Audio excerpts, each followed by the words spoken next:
វាវត្តបត់សាលាគឺវត្តព្រះពុទ្ធជ័យមង្គលហើយវត្តបត់សាលាដែលស្ថិតនៅក្នុងភូមិបត់សាលាគុកយុទាលក្រុងបាត់ដំបងខេត្តបាត់ដំបងលោកមានកិត្តិយសនិងបានទទួលការឧបត្ថម្ភគ្រប់គ្រងនិងសទ្ធាជ្រះថ្លាដល់ពុទ្ធបរិស័ទ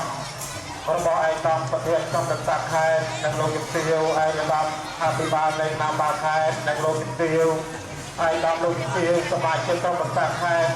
ឯកឧត្តមលោកជំទាវអភិបាលរួមនៃគណៈបាលខេត្តឯកឧត្តមលោកជំទាវប្រធានមន្ត្រីអនុប្រធានមន្ត្រីជុំវិញខេត្ត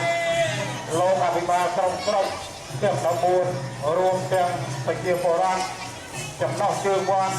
ព្រះពុទ្ធជ័យមង្គលហើយវត្តបត់សាលាលោកមានសទ្ធាជ្រះថ្លា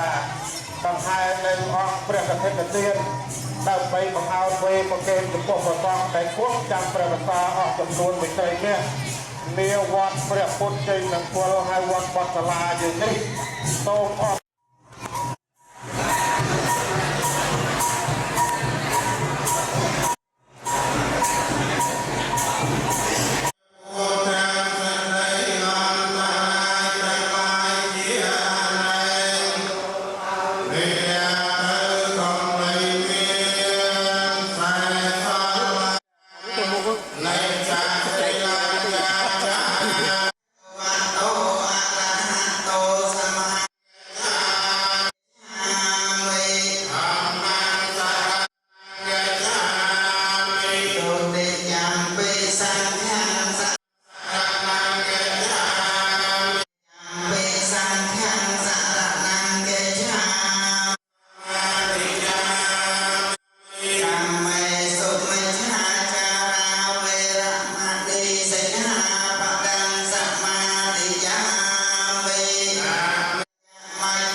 ทำงาน